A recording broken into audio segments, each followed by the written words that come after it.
Talvez algumas pessoas aí já tenham me visto analisar algumas fotos, alguns vídeos promocionais de algumas séries aqui no canal. Eu já analisei trailer de Stranger Things, teaser de Percy Jackson, entre algumas outras coisinhas aí. E uma coisa legal sobre analisar a cinematografia, né, ou seja, a fotografia de um filme, de uma série, esse tipo de coisa, é que você acaba descobrindo alguns detalhes muito legais na produção, né? Você pode até descobrir coisas na história antes dessas coisas acontecerem. Então, assim, se você analisar bem uma foto aí, né, um trecho de alguma série, etc., você pode descobrir o plot daquilo que tá acontecendo. E hoje eu vou ensinar pra você algumas coisinhas sobre isso, sobre análise de cinematografia. Vamos lá! Oi pessoal, sejam bem-vindos a mais um vídeo do Plantão Geek. Eu sou a Miss Walker e hoje trazendo aqui pra vocês um vídeo que é um cinemei, tá? Então ele está dentro do quadro de cinemei, mais voltado ali pra fotografia e tudo mais. Hoje você vai sair desse vídeo aqui prestando atenção em todo filme e toda série que você assistir na sua vida. Vai pelo menos ter um ponto do vídeo de hoje que você vai começar a reparar em filme e série. E você vai poder comentar isso com as outras pessoas e as outras pessoas vão achar muito legal. Então assim, né, que é pelo menos o que acontece comigo. Quando eu começo a comentar umas coisas assim, as pessoas acham muito bacana, né? Vocês são geralmente umas pessoas que comentam isso comigo. Então assim, né, se você já gostou dessa temática, de eu mostrar como é que analisa uma fotografia ali dentro de um filme, dentro de uma série, você não pode se esquecer de se inscrever aqui no canal e deixar o seu like, tá bom? Porque isso me ajuda demais. O like faz com que o meu vídeo seja recomendado para outras pessoas e a sua inscrição é muito importante para você não perder os outros vídeos aqui do canal, né? A gente fala de muitas coisas aqui. Falamos de filme, série, Stranger Things, Pânico, Percy Jackson. A gente fala de um monte de coisa, além de ensinar um pouquinho de cinema, tá? Eu vou pedir pra você também compartilhar esse vídeo pra todo mundo que você conhece que gosta de filmes e séries, né? Todos esses temas que eu citei agora há pouco. Sem falar que também você pode se tornar um membro aqui do Plantão Geek e ter alguns benefícios exclusivos, tá? É só você descer um pouquinho, tem um botão aí embaixo que se chama Torne-se Membro. Você clica e consegue ver certinho os benefícios que ser membro do Plantão Geek pode te trazer e escolher aí a assinatura que mais condiz com você. Sem mais delongas, vamos começar aqui o vídeo de hoje, mais uma edição de Cinemei. Bora lá!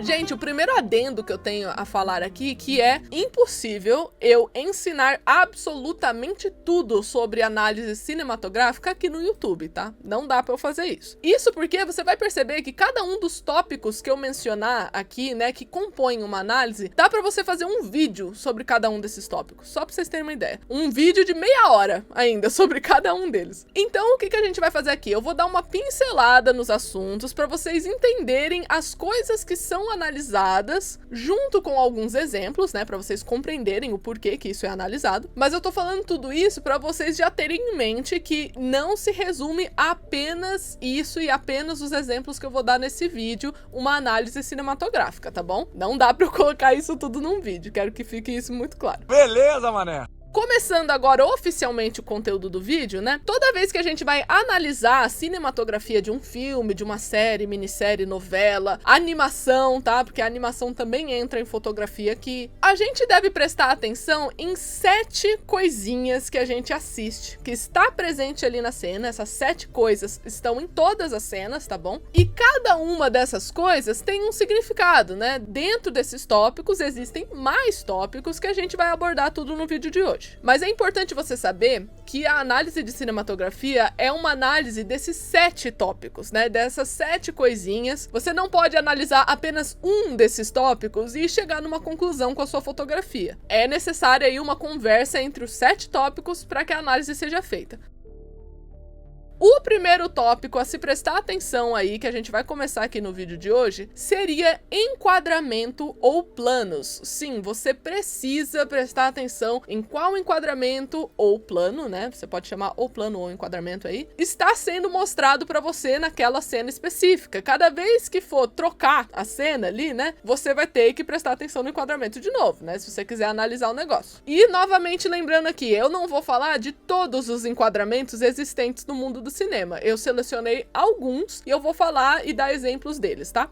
Então tá bom. Sobre enquadramento, gente, uma coisa muito interessante que é preciso vocês saberem é que a percepção que a gente tem desse enquadramento é uma questão totalmente psicológica, tá? É por isso que é permitido uma análise aqui, é por isso que dá pra você analisar um filme e uma série. Porque a posição desses enquadramentos e também os outros tópicos que a gente for falar mais pra frente são todos, assim, leituras psicológicas do telespectador. São sensações que o telespectador tem ao observar o enquadramento desse jeito e assim por diante. Ou seja, você pode falar que uma análise de cinematografia é basicamente uma análise da percepção humana. Precisou de muito estudo psicológico para entender como é que a mente humana filtrava algumas observações. Inclusive, vale eu comentar aqui que todas as fontes, né, das pesquisas que embasaram esse roteiro de hoje vão estar aí na descrição, tá? Então, os livros que eu li, as coisas que eu vi, os artigos, vai estar tudo aí embaixo. Começando a citar aqui alguns dos enquadramentos populares, a gente pode começar com o plano de estabelecimento ou plano de ambientação, né? Basicamente, o objetivo desse enquadramento é identificar o local em que a história se passa. Existe também o plano aberto ou enquadramento aberto. Toda vez que eu falar plano, gente, vocês podem interpretar que pode falar enquadramento também, tá? O plano aberto é um enquadramento que, como o próprio nome diz, é muito aberto, mas que funciona de uma forma diferente do plano de ambientação. Ele não tem a intenção, necessariamente, de mostrar o lugar que a cena se passa, mas sim mostrar a dimensão desse lugar, como ele pode ser grande ou pequeno perto desses personagens. Existe também o plano geral, que é um enquadramento aberto, mas um pouco mais próximo dos personagens. A gente consegue ver tanto o cenário que se passa a cena, como também o corpo inteiro dos personagens. A gente não consegue enxergar exatamente os detalhes das expressões, mas em alguns casos a gente consegue perceber a intenção dos personagens em cena. Também tem o plano geral médio, que é um pouco ainda mais aproximado dos personagens. Ele ainda é aberto, mas é um pouquinho mais aproximado. Ele enquadra os personagens da altura do joelho para cima, de modo que o espectador é capaz de perceber melhor as feições de quem tá em cena e ainda identificar o cenário. Outro plano muito popular é o plano americano, que foi popularizado por conta dos filmes de faroeste norte-americano, é por isso que ele tem esse nome.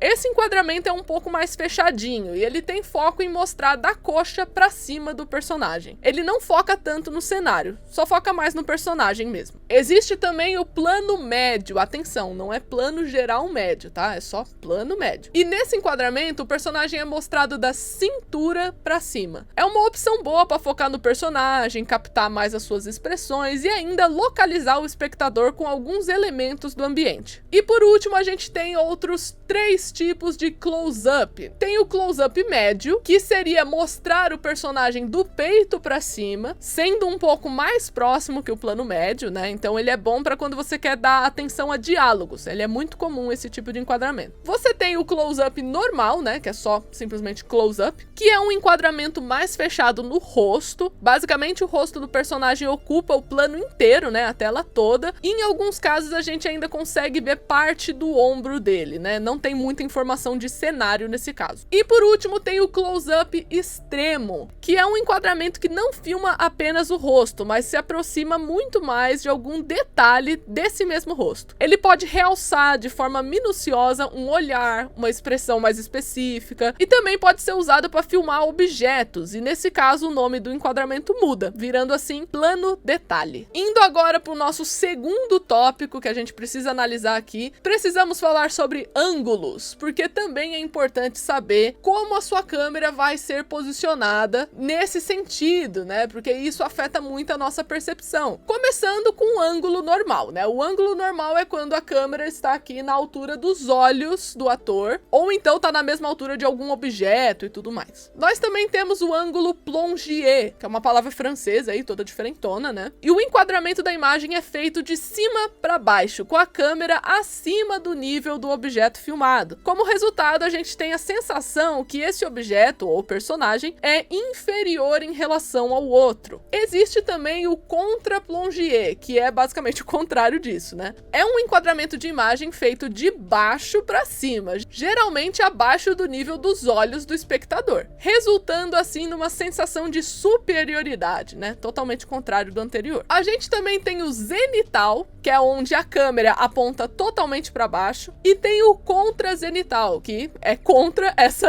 percepção aí que a gente tem, né? Então a câmera está apontando para cima em vez de totalmente para baixo. E também existe o ângulo traseiro, ou então chamado de nuca, porque o próprio nome já explica, né, gente? É quando o ângulo está mostrando aqui apenas a parte traseira do personagem, né? Focando talvez na nuca, talvez assim nas costas, aí vai depender do enquadramento que você vai utilizar, né? Mas ele mostra a parte de trás do personagem ou do objeto em questão. O terceiro tópico que a gente tem que prestar atenção numa análise é a movimentação de câmera, uma coisa que eu amo analisar, inclusive. Sim, pessoal, o jeito que a câmera se mexe também deve ser analisado, também cria uma percepção. Essa categoria aqui realmente tem 1 milhão de exemplos, tá? Mas eu me atentei aqui em apenas 4 que são bem populares. A gente pode começar falando do traveling, e essa palavra vem de viagem, né, gente? Então eu gosto de explicar, assim, eu gosto de pensar que é quando você leva a sua câmera pra viajar, você leva ela pra passear. Ela geralmente é utilizada para acompanhar personagens andando, sem você mexer no eixo da câmera. Então ela aponta só para um lugar e vai embora. Existe também a movimentação chamada tilt.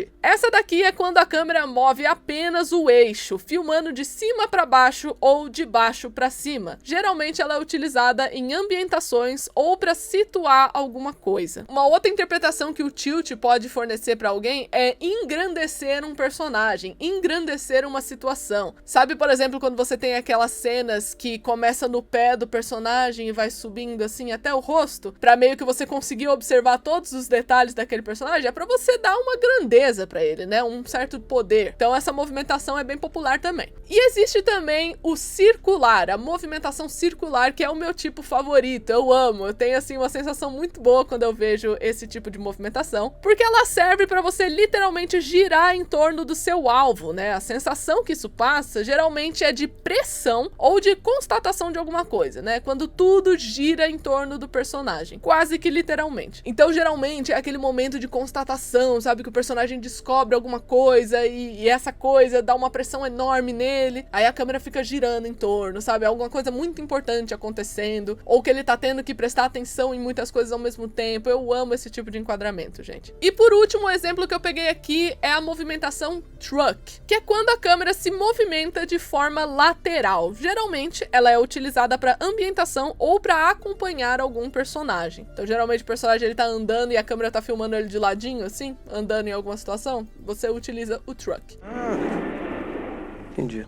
A quarta coisa que a gente precisa observar é o uso do contraste e do brilho. Meu Deus, o que é contraste, o que é brilho? Me perdi. Contraste e brilho basicamente controla tudo aquilo que você consegue perceber numa imagem, né? Se aquela imagem tá muito clara ou então tá muito escura, se ela tem muita sombra, isso é chamado de uso de contraste e brilho. Basicamente, essa categoria pede que você analise a quantidade de sombra ou brilho excessivo na fotografia. Por que que isso é importante? Porque né, tem vários estudos psicológicos, como eu falei no começo do vídeo, que quando você tem, assim, algo que afete os 5 sentidos do corpo humano, nesse caso a nossa visão, você pode se sentir incomodado, né? O que acontece quando você tá vendo uma cena que é muito escura? Você vai fazer assim, né?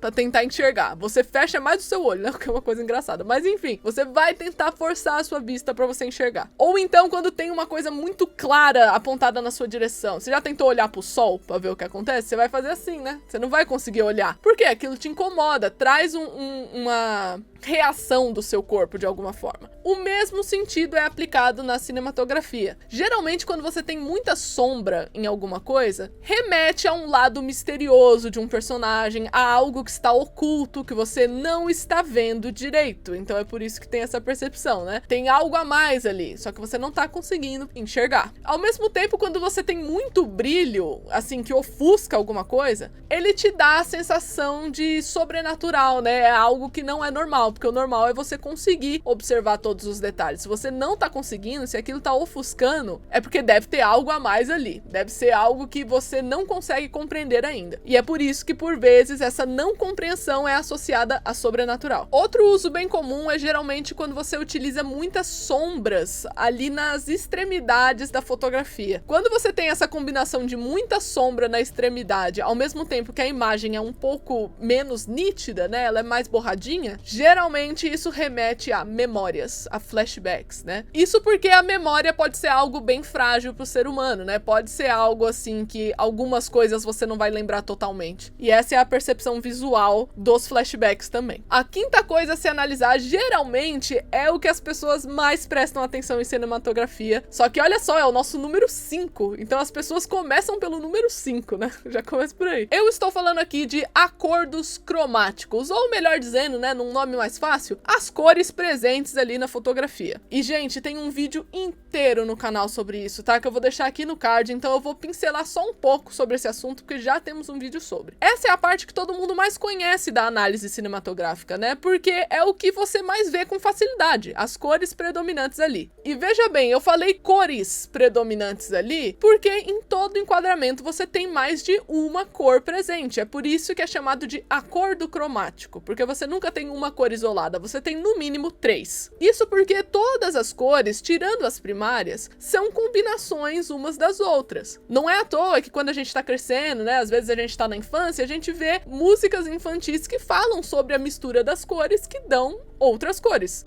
O vermelho e o amarelo da laranja. Basicamente, cada uma das cores de um acordo cromático pode ter um significado. E são significados, assim, que podem variar ao extremo, gente. Sempre tem mais de um significado também para cada cor. Então, assim, eu vejo muita gente na internet, né, que às vezes fala que vai avaliar uma cor num filme e tal. Aí fala, é verde, porque verde significa tal coisa. E todos os outros 4 tópicos que vêm antes, né, que a gente tá explicando aqui, e mais 2 que estão por vir, são totalmente ignorados, e as outras cores também são ignoradas, né? Então, assim, por isso que é importante saber que uma fotografia tem acordos cromáticos e não uma cor isolada. Obviamente, eu não posso falar de todas as cores do planeta, então eu só escolhi aqui 3 cores pra falar assim por cima, pra que esse tópico não ficasse sem nada, até porque temos um vídeo todo sobre isso, né, gente? Já comentamos aqui. Se a gente pegar a cor vermelha, por exemplo, pode remeter a perigo, luxúria, amor, coragem, raiva ou até mesmo ódio. E quando misturado a outras cores, pode ambientar lugares quentes e calorosos. Indo agora para a cor azul, pode remeter a melancolia, lealdade, tranquilidade, dependendo aí da tonalidade, pode remeter também a harmonia ou até mesmo espiritualidade. Essa cor misturada a outras pode ambientar locais frios e congelantes. Não é à toa que as cenas de inverno geralmente é bem azuladinha, né? São vários tons de azul. E eu também separei aqui para falar do amarelo. E um dos significados que eu mais gosto do amarelo é da solução. Eu acho muito legal quando é usado esse significado pro amarelo. Essa é a cor das ideias, mas também pode ser a cor do alerta, como quem diz cuidado, sabe? Não é à toa que o sinal de atenção é aquele triângulo amarelo, né? Misturado a outras cores, o amarelo também pode remeter a um lugar quente, mas outra coisa que ele é associado é a nostalgia, coisa antiga, velha e esse tipo de coisas. Então, assim, as cores, elas podem ter várias combinações diferentes, né? Como vocês podem ver, eu falei múltiplos significados para cada uma dessas cores. E isso porque vai depender muito das outras cores presentes no acordo cromático, para você saber o que aquela cor tá remetendo. É por isso que não é um significado único, pronto, acabou. Porque depende do acordo cromático. A sexta coisa que é necessária analisar, que eu tenho certeza que muita gente não sabia, seria forma geométrica. O que isso quer dizer? Como assim forma geométrica em fotografia? Sim, pessoal, a presença de formas geométricas na fotografia também afeta a sua percepção. E eu não tô falando de, tipo, de repente você ter um círculo em algum lugar, sabe, um triângulo. Não tô falando disso. Eu tô falando, por exemplo, de você poder mostrar um celular assim, e isso aqui é um retângulo, né? É simplesmente um retângulo. Só que as pessoas não vão pensar que isso é um retângulo, elas vão pensar que isso é um celular. Ó, tem vários retângulos aqui atrás de mim, né? Basicamente. Ó, se você tem uma garrafa d'água, você tem tanto um círculo quanto um cilindro aqui, né? Então é esse tipo de coisa que eu tô falando. Ou seja, você vê enquadramentos que remetem a essas formas, né? Tem coisas enquadradas que remetem a formas geométricas. E às vezes você tem que prestar muita atenção para você identificar as formas geométricas ali. Ó, no meu cenário aqui, você pode observar também que existem linhas, né? Ó, vou tentar circular aqui, ó. Acompanhem meu dedo. Olhem aqui, tem uma linha da moldura, certo? Tem uma linha aqui, tem a linha dos quadros, tem muitas linhas diferentes aqui, que também, se fosse um filme, teria um significado diferente. Eu vou pegar o exemplo mais fácil de vocês compreenderem, porque formas geométricas são coisas complicadas de entender em fotografia mesmo. Eu vou falar do círculo, por exemplo. Pensa aqui numa escada, sabe aquelas escadas giratórias, né, que são espirais? Isso é uma forma circular sendo aplicada, por exemplo. Isso porque círculo remete a infinito, remete a algo eterno, né, porque ele começa e ele termina no mesmo lugar e ele continua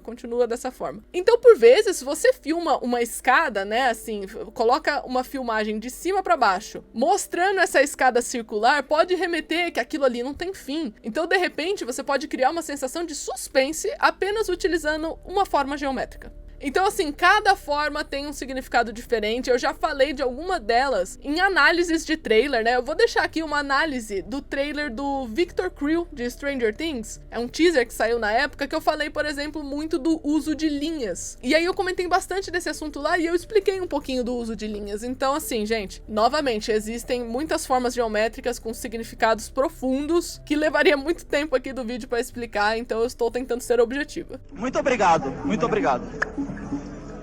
E por último, e não menos importante, a última coisa que você deve analisar em fotografia é o posicionamento do foco. Ou seja, o posicionamento dos personagens e quais estão focados ou não em um enquadramento. Por exemplo, geralmente quando a gente tem um trio em tela, o personagem que está no meio é o personagem, às vezes, que vai ser mais importante para aquela cena. Então, assim, é só você pensar em alguns filmes, algumas séries que trabalham com trios, você pode ver que o protagonista da cena geralmente vai estar no meio. Outra coisa legal, né, que muitos estudos apontam aí também, e ninguém sabe direito o porquê, né, tem estudos para você saber o porquê, sobre isso que eu vou falar agora. O lado direito da câmera geralmente é o foco de atenção, é considerado o lado poderoso. Então, geralmente, o lado direito ali de um enquadramento remete à pessoa que mais tem poder na cena. Quem tá no controle da situação naquele momento que a cena tá passando. Já o lado esquerdo é justamente o oposto, é a pessoa mais fragilizada, a pessoa mais fraca, é o lado do desconforto, é o lado que é considerado errado. Um exemplo legal que aconteceu em Stranger Things é que quando a Eleven não sabe que é tão poderosa, ela sempre fica do lado esquerdo, enquanto quem tá no poder é o Vecna, do lado direito. E quando ela finalmente descobre que pode combater ele, ela fica do lado direito. Então, assim, é uma prática muito usada que foi exemplificada aqui na série. Isso também é utilizado bastante em Frozen, né, gente? Porque a Elsa sai do lado direito, ela corre sempre pro lado esquerdo. Nas cenas de fuga da Elsa, vocês já repararam nisso? Ela sempre corre pro lado esquerdo, porque ela tá saindo do ponto de poder, rainha, né, que ela tava sendo vista como rainha, e ela foi colocada como monstro, então ela tá sempre fugindo pro lado esquerdo. Então esse tipo de coisa é bem bacana observar também. Que demais! Mas então é isso, eu espero que vocês tenham gostado do vídeo de hoje. Não se esquece de se inscrever no canal e deixar o seu like, porque isso me ajuda muito. Compartilhe esse vídeo pra todo mundo que você conhece que gosta de filmes, gosta de série e também gosta muito, assim, de fotografia, né? Isso aqui, esse vídeo, gente, é uma excelente curiosidade pra qualquer pessoa, penso eu, né? Então você já me ajuda demais compartilhando esse vídeo por aí. E eu vejo vocês no próximo vídeo. Tchau!